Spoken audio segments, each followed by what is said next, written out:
بسم الله الرحمن الرحيم. النهارده مؤسسة هنجملها في سوهاج في أحد المشروعات العملاقة للدولة المصرية، وبنقول ده شجر هنجملها. حد بيسألني وبيقول لي انتوا عملتوا ايه؟ انتوا بتزرعوا بقالكم سنين عديدة مش شايفين حاجة. طب نقول لأهل سوهاج وبنقول لكل الناس هي دي ثمار هنجملها. بعد إذنك قرب الكاميرا شوية. زي ما انتم شايفين الزيتون اهو طارح، الحمد لله رب العالمين والفضل لله. ولكل الناس اللي موجوده، الباشمهندس اشرف، الباشمهندس محمد صلاح الدين، الباشمهندس مدير المشروع، وحابين ان احنا نتكلم شويه بصوت عالي ونقول ان احنا نقدر. مصر تقدر شبابها، مصر تقدر. كل الناس الجميله الارض دي كانت ارض صحراء جرداء لا زرع فيها ولا ماء، النهارده فيها زيتون طارح.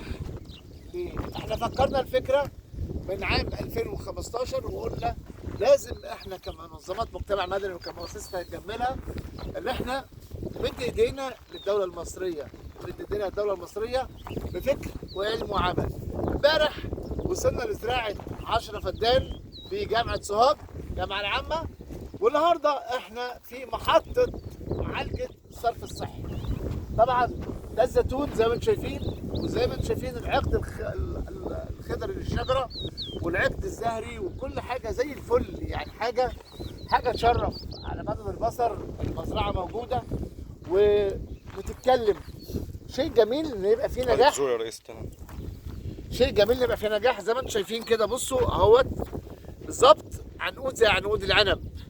ده اللي انا بحلم بيه كمحمد قبطان، ان انا فعلا اقول للسيد الرئيس عبد الفتاح السيسي واقول لكل الناس واقول للدوله المصريه كلها ده شغل هنجملها في سوهاج. الزيتون طارح والدنيا زي الفل، وده اجمل واعظم حاجه في حياتنا اللي احنا شايفينها دي. نقدر يا جماعه نكون احسن بلد في الدنيا لما نزرع اشجار الزيوت واشجار الثمار.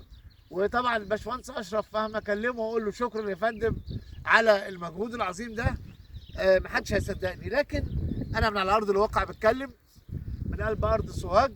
وبعد اذنك هات كده وري الناس المزرعه حجمها قد ايه.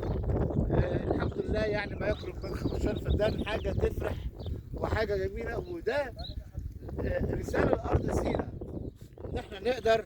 زي ما انتم شايفين الزيتون في سوهاج كده عامل ازاي.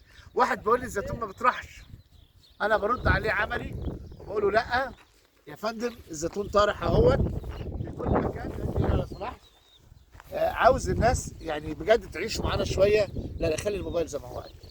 زي ما انتم شايفين كده الطرح بتاع الزيتون ما شاء الله عليه، ده عجيزي وبيكول ما شاء الله، يعني حاجه جميله وحاجه محترمه. ويمكن الباشمهندس اشرف من الناس المحترمه هو والناس اللي هنا، حاجه تفرح وحاجه تشرف وحاجه تقول ان احنا فعلا نجحنا. احنا نجحنا. زي ما انتم شايفين. حابب ان انا بس يعني اخليكم معانا شويه صغيره. ده خير بلدنا، والارض دي كانت صحراء ما كانش فيها اي خير ولا اي زراعه ولا اي شيء. مهندس اشرف اللي قدام منا ده هو جالنا وقال لي يا جماعه احنا شركه معالجه الصرف وعندنا مساحات ارض عاوزين نزرع. تعاوننا معاه ومديناهم بالاشجار المثمره، النتيجه اهي جميله والنتيجه مشرفه. مهما اتكلم واقول ان احنا كويسين جدا، احنا كويسين بدول.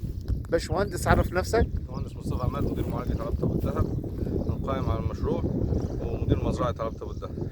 ان شاء الله يعني اتشرف بحضرتك. والعمال هنا برضو يعني ما كانش فيهم حد، يعني كله بيشتغل، محدش كله يعني بيبذل كل جهده واقصى جهده عشان المشروع يظهر بالشكل او المظهر اللائق دوت، والثمار تبقى بالشكل دوت.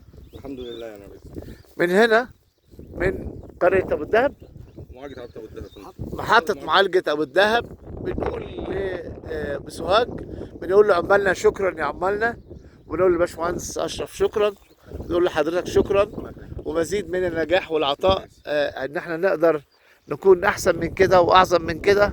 لو كل منشاه حكوميه كل شجره فيها بقت زيتونه، بقت تينه، بقت جوافيه، بقت مانجا، اعتقد ان بلدنا مش هتكون كده خالص. ومن هنا من سوهاج بنقول لكل الناس باسم مؤسسه هنجملها، بنشكر كل الايادي البيضاء الجميله اللي تعاونت معانا، وبنقول للمحافظ طارق الفقي صباح الفل، وبنقول له دكتور حسان النعماني صباح الفل. النهارده من المزرعه اللي زرعت في 21 بتطلع انتاج دلوقتي، وده اجمل شيء احنا بنشوفه. والناس اللي بتسال كتير قوي فين اشجار هنجملها، بنقول له اشجار هنجملها اهي، اهي في قلب سوهاج. حاجه تفرح، حاجه تشرف، حاجه تسعد القلب والفؤاد، حاجه تخلينا ان احنا نفرح ببلدنا ونقول لبلدنا يا بلد نقدر ننتج ونقدر نكون احسن ناس في الدنيا كلها.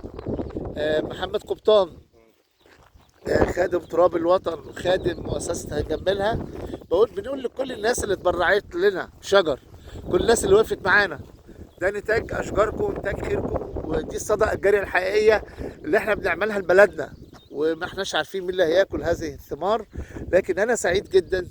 والناس اللي بتقول لك الزيتون ما بيطرحش في الصعيد، بنقول له لا، الزيتون اهو في الصعيد. الناس اللي بتقول الزيتون ما بيطرحش في الصعيد، بقول لك اهو سيادتك، هو عملي وعلمي ويا وفكري. ريت نعمل من الحي ده بس كل قطرة مية نستخدمها في إنتاج نبات مثمر زي الزيتون ده.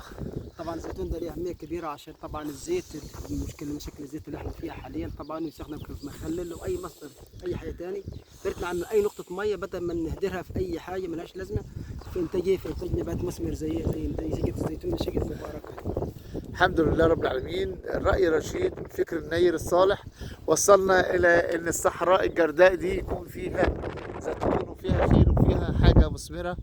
نقول تحيا مصر بيكم، تحيا مصر ليكم. من هنا بنقول كلنا نجحنا بهذه الثمار الجميلة.